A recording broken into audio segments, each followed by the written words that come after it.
Olá, vamos continuar nossa saga, episódio número 4. O caminho de Santiago de Compostela. Nós fizemos o caminho francês, que começa lá na França, em Saint-Jean-Pied-de-Port, e vai até Santiago de Compostela, na Espanha. Passamos por cima dos Pirineus. Mas antes, um recadinho aí do Max para vocês. Para quem é novo no canal, bem-vindo. Para quem já é amigo antigo, separa a pipoca e se prepara para assistir muitas histórias. No último episódio, eu contei que nós fizemos 25, 27 quilômetros em 12 horas. Foi muito tempo. Chegamos de noite, passando por uma mata fechada, um bosque. Mata não, um bosque com árvores assim, muito escuro. Hoje a gente quer fazer 40 quilômetros. Será que vai dar? Não? Não sei. Vamos ver? Acompanha a gente?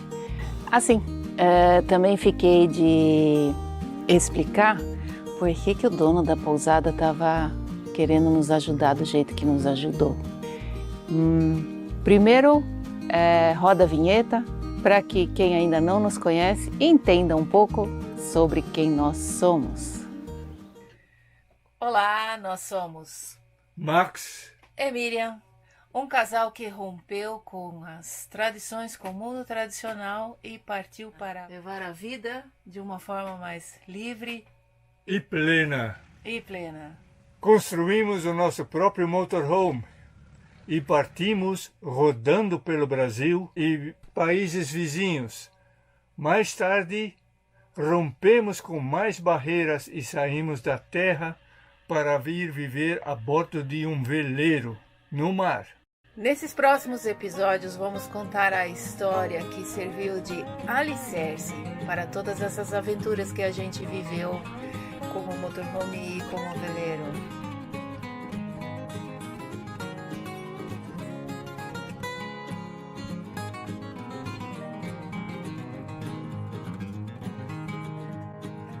O caminho de Santiago de Compostela, a experiência nos apresenta um mundo totalmente novo, livre de preocupações. Percebemos que quando se tem a coragem de dar o primeiro passo, o universo conspira a seu favor e o que era impossível se torna simples.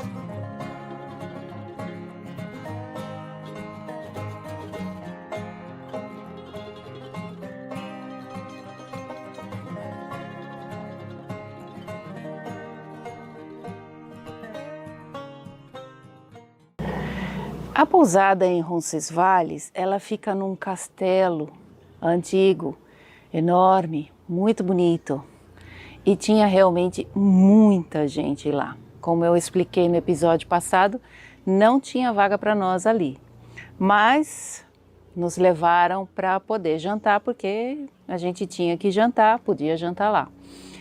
Foi servido um macarrão delicioso, peixe frito com batata frita, e de postre, que é sobremesa em espanhol, iogurte. Muito gostoso, tudo muito gostoso. Muita gente mesmo, muitos já tinham jantado, estavam sempre revezando e a gente conseguiu jantar depois. Tivemos que esperar ainda mais um pouco e daí o dono da pousada veio falar conosco que ele nos levaria de carro até uma outra, um hotel dele, um hostes, que ficava em outra cidade. A gente ia deixar as bicicletas lá, na manhã seguinte ele nos traria de volta. E assim nós fomos com ele, ele nos levou para uma outra cidade, não era muito longe, ok, mas algo de 12, 15 quilômetros, que ficava o outro hotel numa cidade vizinha. No caminho, ele nos conta que ele é amigo do Paulo Coelho e que ele é super agradecido pelo Paulo Coelho, o livro que ele escreveu, porque esse livro deu uma revitalização no caminho. Então, esse foi o motivo que ele ficou, opa, vocês são brasileiros. E ele nos levou para o outro hotel que ele tinha, na outra cidade, e a gente ficou hospedado no quarto que era reservado ao Paulo Coelho. Ele o considerava amigo mesmo. O quarto era simplesmente incrível. Nunca a gente conseguiria imaginar algo daquele jeito lá. Era enorme, puxa de um sofazão, uma tela plana gigantesca, uma cozinha totalmente completa e tinha um segundo andar onde ficava o quarto e o banheiro. E o banheiro tinha uma banheira que a gente poderia usar para tomar banho. Dormimos que nem reis naquela noite, com certeza. Na manhã seguinte, a esposa dele estava nos aguardando para nos levar, porque ele já tinha saído bem mais cedo para poder preparar o café da manhã, então, para todos os peregrinos e bicigrinos. Então, esse foi o motivo. Nós éramos brasileiros e ele era muito, muito, muito agradecido e ele achava que ele devia o sucesso dele, a revitalização do caminho e tudo mais ao Paulo Coelho e ao livro. Então a gente encontrou Paulo Coelho pela segunda vez nessa nossa bicigrinação lá em Santiago de Compostela. Um detalhe, no caminho de volta, a esposa dele nos diz que a gente não ia conseguir despachar o excesso de bagagem, porque eu questionei a respeito dos correios, e ela falou lá em Roncesvalles que não ia rolar não tinha correio lá, o correio ficava muito longe, só na outra cidade mesmo. A gente respirou fundo, fazer o que, né? Vamos então seguir levando a bagagem. Como a gente já tinha a ideia de que o caminho, na verdade, era descendo, a gente achou que, vamos embora. Então, chegamos de volta em Roncesvalles, tomamos o nosso café da manhã. O hotel, ele nos cobrou o preço do albergue. Nós pagamos 9 euros por pessoa para a noite lá. E estava incluso a janta, já nesse valor. E no café da manhã, a gente também pagou o preço do bicigrino lá, do peregrino, que eram 9 euros também, alguma coisa assim. E aí a gente pôde seguir viagem. Corajosamente nós seguimos os peregrinos. É claro que a gente era mais rápido do que eles, porque alguns trechos a gente conseguia ir pedalando, até a hora que a gente cruzou com a carreteira. E aí a gente trocou ideias, conversou com algumas pessoas e acabamos descobrindo que era muito comum os bicigrinos que estavam com bicicleta, como nós, seguir pela carreteira e não pela rota dos peregrinos. E confabulando, olhando muito, seguir pela carreteira significava que a gente ia perder alguma coisa, porque você sempre, abre mão, você sempre deixa alguma coisa para trás. Então a gente já não ia mais ter acesso a vistas bonitas, a algumas cidades, Mas pensando bem e com aquele excesso de bagagem que a gente estava, a gente olhou e falou, nós vamos seguir pela carreteira, depois a gente vê de novo. Olha, sem brincadeira, até hoje eu me divirto só de pensar nesse trecho que a gente fez de Roncesvalles até Pamplona. Nós fomos até Pamplona, eram 40 quilômetros de bicicleta. Mas, consegue imaginar, pensa comigo, uma estrada asfaltada, um asfalto fantástico, 3 pistas era via dupla, 3 pistas para quem vinha, 3 pistas para quem ia. E a gente estava na descida e do lado certo da montanha, ou seja, do lado de dentro, protegidos. Do nosso lado, à direita, a montanha vinha alta. 3 pistas só para nós, porque praticamente, não teve trânsito, a gente não encontrou o trânsito. e do outro lado 3 pistas, um guarda-reio separando as duas, 3 pistas e só depois o abismo. Então, nós começamos, deixa a bicicleta cair. Sabe o que é quase 40 quilômetros? Praticamente sem precisar pedalar. A gente só na descida, a bicicleta começou a ganhar velocidade, e aí ganhar velocidade, porque a gente estava pesado também, e fomos freando, tinha que frear. Chegou uma hora, a gente começou a perceber que o freio começou a ficar quente, então a gente começou a intercalar, freia na frente, deixa um tempo, freia atrás, deixa um tempo e vai intercalando aí, porque para não superaquecer os freios. A coisa foi muito emocionante, foi muito gostoso. Olha, passou de 15, 20 minutos só descendo. Foi super rápido. O resultado é que a gente acabou chegando em Pamplona bem cedo. E aí acabamos procurando um convento, tinha lá, o albergue ficava num convento lá. E a gente já foi procurar lugar para nós e mal descansamos, a gente praticamente não descansou, falou, vamos almoçar porque temos coisas para fazer. A gente queria se livrar do excesso de bagagem, achar os correios, procurar um chip para celular, para poder ter contato com a internet, então, né? E comer. Então, a primeira providência, comer um pouco. E aí a gente acabou, quando foi procurar pelos correios, acabamos descobrindo que fim de semana correio não funciona, era sábado. Então, não ia rolar a gente se livrar do peso lá em Pamplona, porque a gente chegou no sábado em Pamplona, quando os correios estão fechados.